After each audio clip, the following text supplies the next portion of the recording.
Hi, ಎಲ್ರಿಗೂ ನಮಸ್ಕಾರ. ನನ್ನ ಚಾನಲ್ಗೆ ಸ್ವಾಗತ. ನಾನಿವತ್ತು ಮನೆಯಲ್ಲೇ ಒಂದು DIY ಡೈರಿ ಮಾಡಬೇಕಂತ ಇದ್ದೀನಿ.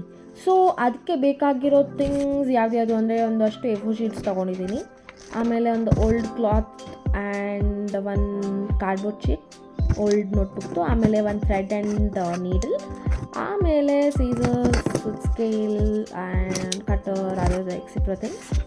ಬನ್ನಿ ಶುರು ಮಾಡೋಣ. ಫಸ್ಟ್ ನಾನೊಂದು ಓಲ್ಡ್ ಬುಕ್ದು ಕಾರ್ಡ್ಬೋರ್ಡ್ನ ತೆಗಿತೀನಿ. ಆಮೇಲೆ ಅದನ್ನು ಎರಡು ಹಾಫಾಗಿ ಕಟ್ ಮಾಡ್ತೀನಿ. ಆಮೇಲೆ ಈಗ ಈ ಕಾರ್ಡ್ಬೋರ್ಡ್ ಏನಿದೆ ಅಲ್ಲ, ಇದು ನಂದು ಡೈರಿದು ಫಸ್ಟ್ ಪೇಜ್ ಆಗಿರುತ್ತೆ. ಓಕೆ, ಸೊ ಈ ಕಾರ್ಡ್ಬೋರ್ಡ್ ಶೀಟ್ ಮೇಲೆ ನಾನೊಂದು ಸ್ಕೇಲ್ ತೊಗೊಂಡು ಮತ್ತು ಒಂದು ಪೆನ್ಸಿಲ್ ತೊಗೊಂಡು ಫಸ್ಟ್ ನಾನೊಂದು ಟೆಂಪ್ಲೇಟ್ ರೆಡಿ ಮಾಡ್ಕೊತೀನಿ. ನನ್ನ ಮೈಂಡಲ್ಲಿ ಏನೋ ಬೇರೆ ಇತ್ತು, ಬಟ್ ಏನೋ ಮಾಡೋಕ್ಕೋಗಿ ಏನೋ ಒಂದು ಮಾಡಿದೆ ಆ್ಯಕ್ಚುಲಿ. ಸೊ ಇದೊಂದು ಟೆಂಪ್ಲೇಟ್ ರೆಡಿ ಮಾಡಿದ್ದೀನಿ.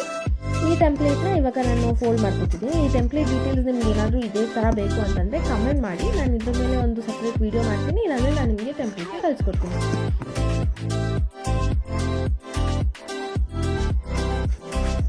ಸೊ ಇವಾಗ ಈ ಟೆಂಪ್ಲೇಟ್ ರೆಡಿಯಾಗಿದೆ. ಈ ಥರ ಒಂದು ಟೆಂಪ್ಲೇಟ್ನ ಮಾಡ್ಕೊಂಡಿದ್ದೀನಿ.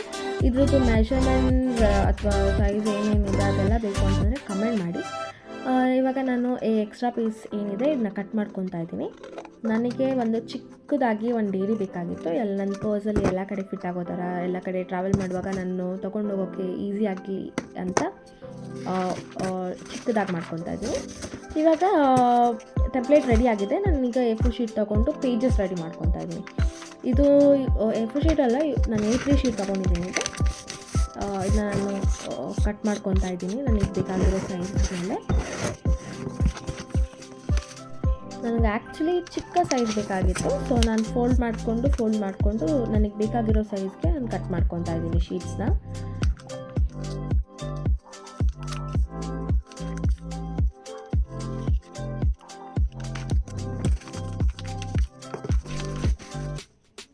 ಇವಾಗ ನಾನು ಕಟ್ ಮಾಡ್ಕೊತಾ ಇದ್ದೀನಿ. ನಾನೇನಂತಂದರೆ ಮಧ್ಯದಲ್ಲಿ ಫೋಲ್ಡ್ನ ಹಾಗೆ ಬಿಟ್ಟಿದ್ದೀನಿ, ಸೊ ದಟ್ ಹಾಗೆ ಫೋಲ್ಡ್ ಮಾಡ್ಕೊಳ್ಳೋಣ ಅಂತ. ಫೋಲ್ಡ್ ಮಾಡಿಕೊಂಡು ಬೇರೆ ಅದರ್ ಸೈಜೆಲ್ಲ ಕಟ್ ಮಾಡ್ಕೊತಾ ಇದ್ದೀನಿ. ಇವಾಗ ನೋಡ್ಬೋದು ನೀವು, ನನ್ನ ಬುಕ್ ಈ ಥರ ಕಾಣಿಸ್ತಾ ಇದೆ. ಇದೆಲ್ಲ ಪೇಜಸ್ ರೆಡಿ ಮಾಡ್ಕೊಂಡಿದ್ದೀನಿ ನಾನು. ಈ ಥರ ಕಾಣಿಸ್ತಾ ಇದೆ. ಇಷ್ಟೊಂದು ಮಾಡ್ಕೊಂಡಿದ್ದೀನಿ ನಾನು. ಇವಾಗ ಇಷ್ಟು ಸೆಟ್ ಮೇಲೆ ನಾನು ಜಸ್ಟ್ ಮಾರ್ಕ್ ಮಾಡ್ಕೊತಾ ಇದ್ದೀನಿ ಸ್ಟಿಚ್ ಮಾಡಲಿಕ್ಕೆ. ನಾನು ಸ್ಟಿಚ್ ಮಾಡಬೇಕಂತ ಪ್ಲ್ಯಾನ್ ಮಾಡಿದ್ದೀನಿ. ಸೊ ಸ್ಟಿಚ್ ಮಾಡಲಿಕ್ಕೆ ಸೇಮ್ ಮೆಷರ್ಮೆಂಟ್ಸ್ ಇರಲಿ ಅಂತ ಸ್ಕೇಲ್ ತೊಗೊಂಡು ರ್ಯಾಂಡಮ್ ಆಗಿ ಸುಮ್ಮನೆ ಗ್ಯಾಪ್ ಮಾರ್ಕ್ ಮಾಡ್ಕೊತಾ ಇದ್ದೀನಿ.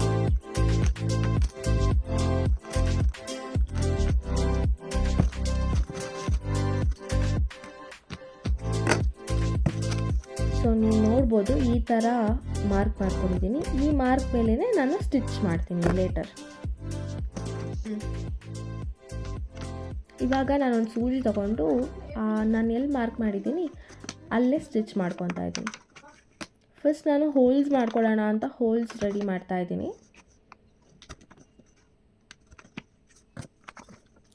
ಈ ಥರ ಹೋಲ್ಸ್ ಮಾಡಿದ್ದೀನಿ. ಇವಾಗ ಈ ಟೆಂಪ್ಲೇಟ್ ಒಳಗೆ ಇಟ್ಟು ಕರೆಕ್ಟಾಗಿ ಫಿಟ್ ಆಗುತ್ತಾ ಅಂತ ಚೆಕ್ ಮಾಡ್ತಾ ಇದ್ದೀನಿ. ಸೊ ಪರ್ಫೆಕ್ಟಾಗಿದೆ.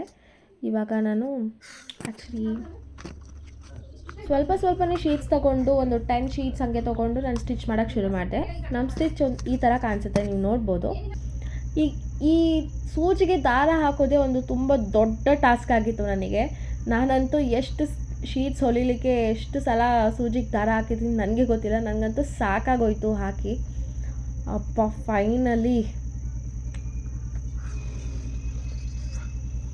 ನಾನು ಶೀಟ್ಸ್ ಎಲ್ಲ ಸ್ಟಿಚ್ ಮಾಡ್ಕೊಂಡು ಈ ಥರ ರೆಡಿ ಮಾಡ್ಕೊಂಡಿದ್ದೀನಿ.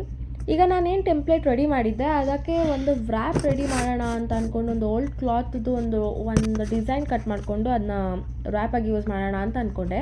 ಬಟ್ ಆ ಡಿಸೈನ್ ಸ್ವಲ್ಪ ಓವರ್ ಆಯಿತು ಅಂತ ಅನ್ನಿಸ್ತು ನನಗೆ. ಬಟ್ ಸ್ಟಿಲ್ ಟ್ರೈ ಮಾಡೋಣ ಅಂತ ಅಂದ್ಕೊಂಡು ನಾನು ಫೆವಿಕ್ವಿಕ್ ಯೂಸ್ ಮಾಡಿಕೊಂಡು ಅದನ್ನ ಸ್ಟಿಕ್ ಮಾಡೋಣ ಅಂತ ಅಂದ್ಕೊಂಡೆ.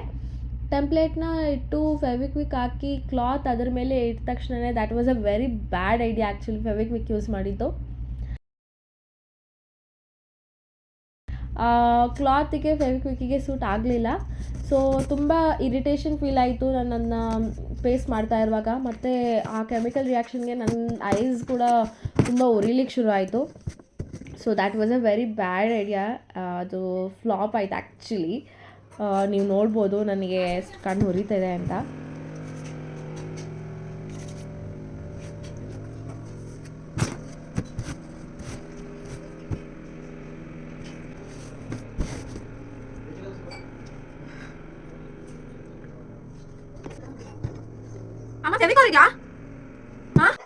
ಸೊ ನಾನು ಡಿಫ್ರೆಂಟ್ ಪೀಸ್ ಆಫ್ ಕ್ಲಾತ್ ತೊಗೊಂಡೆ. ಆ ಪ್ಲ್ಯಾನ್ ವರ್ಕೌಟ್ ಆಗಲಿಲ್ಲ.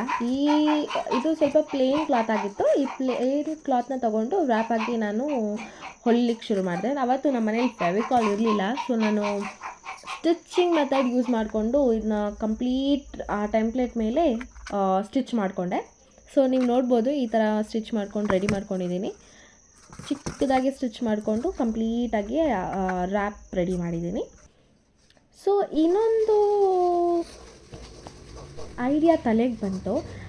ನಾವ್ಯಾಕೆ ಒಂದು ಲೇಸ್ ರೆಡಿ ಮಾಡಿ ಅದನ್ನ ಆ ರ್ಯಾಪಿಗೆ ಅಟ್ಯಾಚ್ ಮಾಡಬಾರ್ದು ಅಂತ ಅಂದ್ಕೊಂಡು ಕೂತ್ಕೊಂಡು ಒಂದು ಲೇಸ್ ರೆಡಿ ಮಾಡಿದೆ. ಆಲ್ರೆಡಿ ತುಂಬ ಲೇಟಾಗಿತ್ತು. ಸೊ ನೆಕ್ಸ್ಟ್ ಡೇ ಮಾಡ್ತಾಯಿದ್ದೀನಿ ಇದನ್ನ. ಆ್ಯಕ್ಚುಲಿ ಒಂದು ಲೇಸ್ನ ಚಿಕ್ಕದಾಗಿ ರೆಡಿ ಮಾಡಿಕೊಂಡು ಅದನ್ನ ಸ್ಟಿಚ್ ಮಾಡ್ಕೊತಾ ಇದ್ದೀನಿ. ಸೊ ಈ ಥರ ಕಾಣಿಸ್ತಾ ಇದೆ ಲೇಸ್, ನೋಡ್ಬೋದು.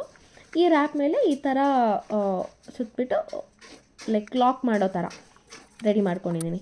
ಇವಾಗ ಈ ಟೆಂಪ್ಲೇಟ್ ಕೂಡ ಈ ಥರ ರೆಡಿ ಆಗಿದೆ. ಇದರ ಮೇಲೆ ಈ ಲೇಸ್ ಬರುತ್ತೆ.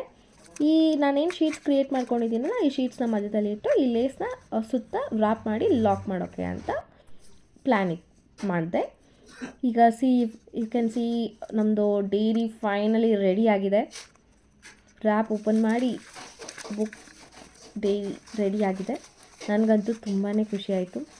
Hand made with lots of love. ತುಂಬ ಇಷ್ಟ ಆಯಿತು ನನಗೆ.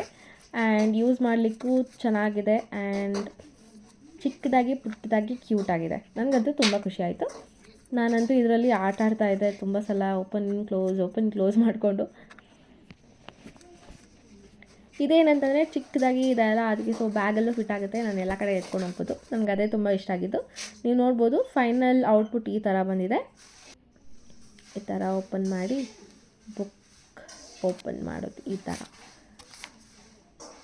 ಚೆನ್ನಾಗಿದೆ ಅಲ್ಲ? ಇಷ್ಟ ಆಗಿದ್ದರೆ ಲೈಕ್ ಮಾಡಿ, ಶೇರ್ ಮಾಡಿ ಆ್ಯಂಡ್ ಸಪೋರ್ಟ್ ಮಾಡಿ. Thank you.